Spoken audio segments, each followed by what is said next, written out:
Hello, everyone. It's Nikki Batgirl D'Angelo for another Bensday with Batgirl and Ben. I guess it's a little bit later in the week than normal. I was away and was not able to get in touch with Ben because I was at my job actually having a good time. How about yourself, Ben? Have you been having a good week? I'm always having a good week. It's been a busy one. Just a lot of content that's now going out tomorrow. We're doing well here. Yeah, a lot of content last week, a lot of content tomorrow. Content today isn't the FPS little thing today? No, it's going to be we just had to push it until tomorrow. Oh, my Lord. Imagine that. No, just It kidding. happens. Yeah, it happens. Well, that's cool. At least we get a complete document that's going to fill us in on where they're at and what's going on and why it might be a little bit delayed to some people. I don't know. I always thought it would be out in early June. So we will see. We have a few questions this week, but you had it around the verse today because we're going later in the week. It might be that some of them are answered. So we're going to go right after the first one, since we're not going to have the document. Maybe this one will be good. It's from Celias, and he's asking a question about Star Marine, Okay. and he wants to know, with the game essentially being a whole new piece of the game, is it going to be released kind of like Arena Commander was, where it will be released to a few people at first to test it, and then out to the rest of the people later, so a staggered release? The hope is no. It'll be available to everybody at once. That's part of what the extra time is for. Is updating our netcode to actually support a wider release. Okay. But yeah, no plans to. We were in a very different state with our server infrastructure back then. So no plans for a limited release unless it becomes absolutely necessary, which we don't expect. So is it still going to be like 8 versus 8 like we have in squadron battles inside of the Arena Commander now, or are you going to have more people joining? I believe the 0G mode supports more, although I forget what it is. It might be as many as 16v16, but I don't remember the bullet point offhand. That's a good deal. I know you need a lot bigger maps to support things like Battlefield did with 64 versus 64, so... Oh, yeah, we're getting that up. Okay. Bigger servers, too. Bigger servers, yeah, a lot bigger servers. But then again, you guys use modular servers, so just throw a couple in there, you'll be fine. You'd think. Yeah. JMac wants to know, there's been discussion in the past about different size jump points and that the size of your ship will determine the size jump points it can fit through. With the ship size relative to the jump points, will the ship size relative to the jump points be the same as the ship size relative to the hangars? Small, medium, large. No, it would be a different system. I know I've seen a lot of chatter back and forth about what this means to the overall game. It's a system that has not been fleshed out or implemented yet. It's just kind of an option we have for balancing star systems at some point in the future. Do not worry that we're going to get your larger ship stuck in some system somewhere. We're not building out the map that way. Okay, so his second part of the question being like a whole A/B versus a whole E/D, you would be able to fit through the same jump points then. We're talking about discovery, not using. Oh, right. Yeah. Okay, all right. We have a new person to asking questions. We have Christos, I guess. And he wants to know cargo questions related to career, but not specific to the whole series, as I have not read up on all of the whole stuff. I was studying star charts, system maps, and known data. There are many unknowns, and so no problem if the answer is wrong. So this is like paragraphs, so let's get right to it. Is the completion of the star chart and seeing the rest of the planets getting fleshed out so we can have a possible, start looking at routes? Yes. In fact, we have our core launch systems planned out now. We have what we think will be the starting map, and we're kind of going to build a release around this to reveal the the starter star map. It's That's tough. coming. It's tough. Like and you can't tell people right now. So it's like, how do Yeah, you yeah, answer it, right? yeah. Yeah. But yes, it is coming very soon. Actually, if you want to give anybody credit for making that happen sooner than later, it's Sandy, who has been just dogging the guys in Austin and the guys at Behavior about getting that map locked down because she wants to do the printed posters. So Okay. sooner than later. All right. So Dan asked a question that we could just answer by saying, watch today's show around the verse, and also go read the beginning of the week when Ben puts out the upcoming, the launch, or what do you call it, the weekly schedule of events. Mm. And what Ben wanted to know is, you were saying that CIG would bring back the Starfarer if the community requested it in the Star Citizen forums. And what he wants to know, is there a way to clarify this? Is the Starfarer sale or just a release of additional Starfarer info? It's both, right? Oh yeah, it's both. It's both a sale and But update. something much bigger than that you announced on ATV today. It's not just a Starfarer sale. You're actually... Oh yeah, we're gonna offer the military one they've been building out in the UK. Now, is this a change in something that you said before about the G not being for sale, that you'd see it in the universe? Or was that not really ever said before? I don't recall ever saying that. I know that the G is something you can upgrade to from the standard, and that's still true. It's never really been like a super special hidden ship. It's not like a lightning or something that wouldn't make sense for players to have access to it. So would this be something more along the lines of what people were asking last week about the Q ships? The G is kind of a Q ship, or is it an armed cargo vessel? What's that? The G, would it be considered a Q ship? Remember last week people were asking about Q ships. No, a Q ship is more like a raider in disguise. The G it's Star Citizen's version of like the KC-135. It's the military tanker. Okay. So different engines, bigger, better, faster. Better armor, that sort of thing, yeah. Okay. That makes sense.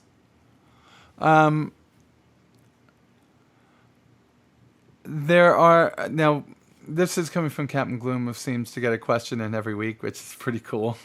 And what she wants to know is, right now, the free flight map is quite small. Do you think that there'll be some kind of a larger map for free flight in the future? Yes, yeah, larger maps are coming. And that would be for free flight too, not just for... for everything. It will, okay. As the tech gets in there, we'll expand everything. All right. So some questions about the multiple hangars under one account. Okay, and this is going back to a couple of the shows that we've had, and also ATVs and Chris on 10 for the Chairman. So they're trying to get all the information that's out there about multiple hangars and put it into one place.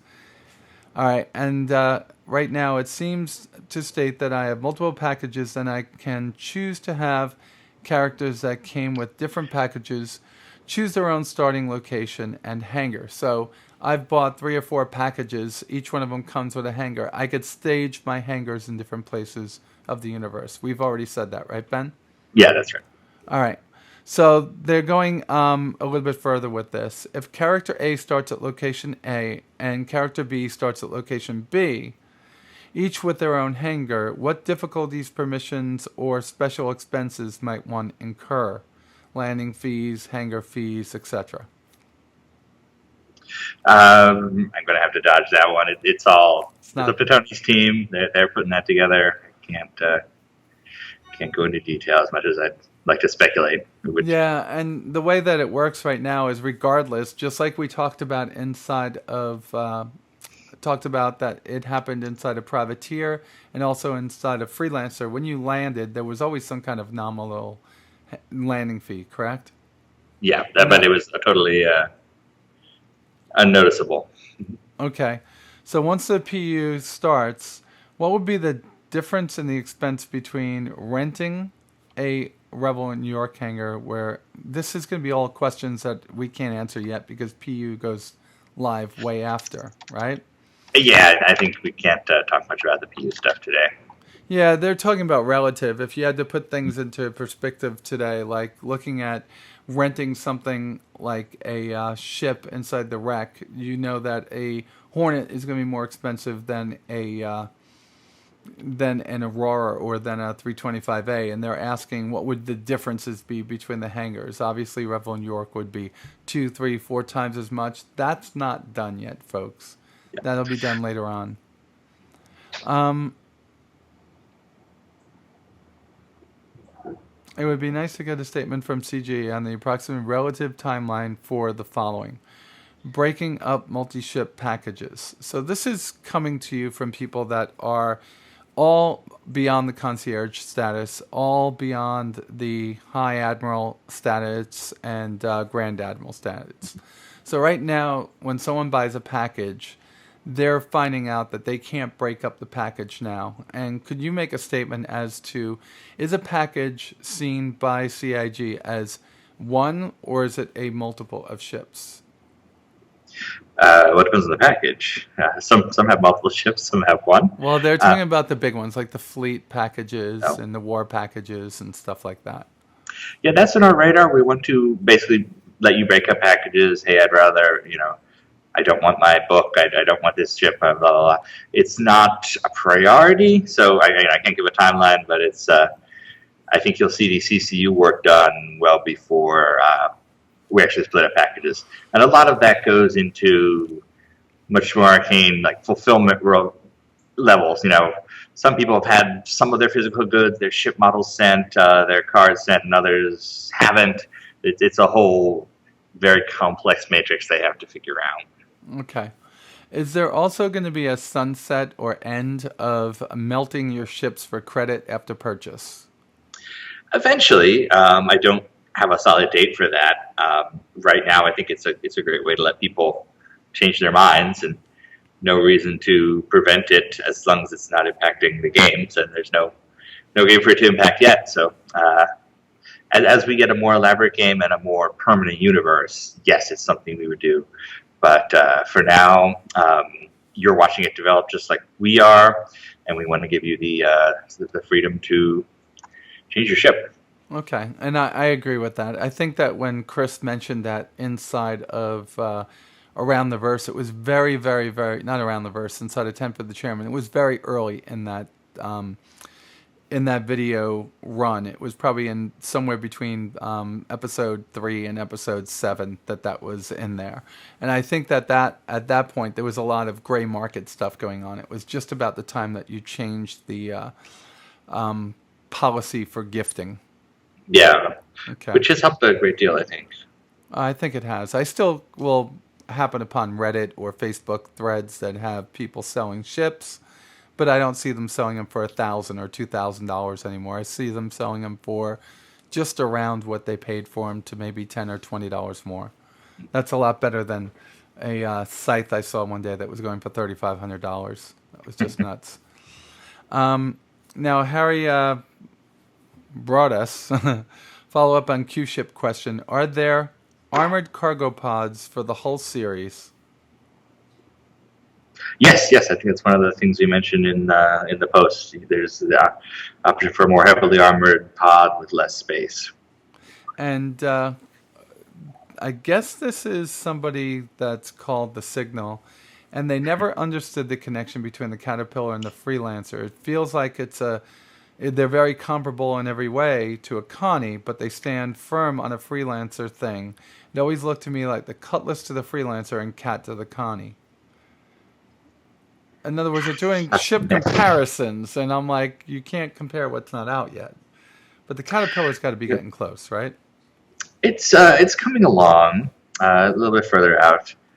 Yeah, we see a lot of these ship comparisons where it's like, well, this ship holds cargo and this ship holds cargo, so why do you have two of these ships? And the answer is, to some degree, there are different raison d'etre for them. The Freelancer is, it's the pickup truck. It's the everyman's every direction ship, whereas the Caterpillar is the more heavily armored, more, it's designed for pirates. Pirates, you take out a hull somewhere, and then the Caterpillar goes and scoops up all the cargo. But also, of course, there will be ships that have the same role in our universe. Just like if I go to buy a car, I don't pick it based on the one kind of car that does the thing I want. I have 5 different competing 2-door sedans or 4-door sedans and so on. Now, I think diversity actually is what makes this game better, right? Being able to have one of like 60 or 70 ships is a good deal. Oh yeah, if we had the resources, we would make 50 starters and 50 different transports and 50 starliners and so on. You're almost there. And I think it's wonderful. So, and you're also diversifying the number of Van Duel ships there, though we're not going to see that until Squadron 42. I think we'll put out some of those too, so you can see it before. Those are a safer thing to release as we get closer to Squadron, but it'll be part of that push. Okay, are we going to see more unique designs than, like, the glaive seemed to be just mirroring a Oh yeah. scythe on both sides? So are we going to see other fighter and light fighter bomber designs that are different? Oh yeah, we've got the glaive is an adaptation of the scythe, but we have a totally separate light fighter, there's a totally separate heavy fighter slash bomber. There's a corvette, there's a transport, a dreadnought. There's a whole armada of them that are all self-contained designs. Okay. And do you think at some point we might see a second Van Duel ship that we can actually purchase either in the in-game store or inside of the Pledge store? I tend to push back on that just because it doesn't make so much sense to be buying Van Duel ships in our game universe. We could do another event sometime in the future, but I don't know. It's I would not sign off on it until I had a compelling story to go with it. All right, that makes sense. And what about now that there's this kind of a edgy existence between or uncertain existence between the Xi'an Empire and the UEE? We have the Xi'an Scout, which is a amazing design. I love the design of the ship, and now that the model's in the hangar, we're being able to see where they're going with that. Are we going to see other Xi'an designs in the game at some point that we can purchase? I don't know about purchase. There are other designs on the way. I know they have a transport that they've been working on for Squadron 42, and there'll be more as we go. I think the right answer would be MISC. Yeah, they do work with the Cheyenne too. Yeah, they're actually pretty decent. I love the way that they look. Hey guys, I'm sorry about my energy level today. The events that I go away to at my company are really, they take a lot out of me. I'll just put it that way. I'm guilty too. I'm 10 days into a diet. My brain is just flat right now. Oh, dieting? Yeah, Yeah. it's going well. It's going well, but We're not doing what Eric did, folks. We're not putting our. We're not. no, putting I our weights didn't. up. I didn't want to rip off. That. Yeah, well, I thought he was going to bring that back to his show. He hasn't yet, but I've gone down a good 12 pounds in 6 weeks, so it's not bad. Nice. So it's going good. So Ben, I think we're going to call it there because I feel like it was a little awkward today. I got the questions late, just before I called you the first time, and that let me not read every single one of them. My questions really, I'm telling you folks, there's so much coming out and so much content. If you keep reading the website, you can come up with some wonderful questions. And if I get them early enough, I could get Ben to ask questions to David or to David. I know that David Haddock is over in, is he still over in London? Yes, he's in London on the Squadron shoot, or the Chapter 1 shoot. And he has answered my Skypes and stuff when I text him. So we can get some questions about lore or whatever else that you want. But there's a ton of stuff coming our way from CIG over the next few weeks. Starfarer sale this weekend. Reliant on the horizon, and FPS sometime in the next sometime. Sometime in the next sometime. You like that? Yeah, sounds about right. Wait. Soon-ish. Soon, yeah. Yeah. Okay, Ben. Thank you very much. And I will get you earlier next week. Folks, get your questions in here. Put them in the comment section below, or go to the Bensday thread inside the fan. It used to be called fan art, but I think they're changing it. It's in the fan site page. They're splitting it, yeah. Yeah, the fan site section on the RSI forums, or send them into starcitizenaa@gmail.com. With that said, Ben, thank you. No, anytime. And you all be safe out there. I'll talk to you soon.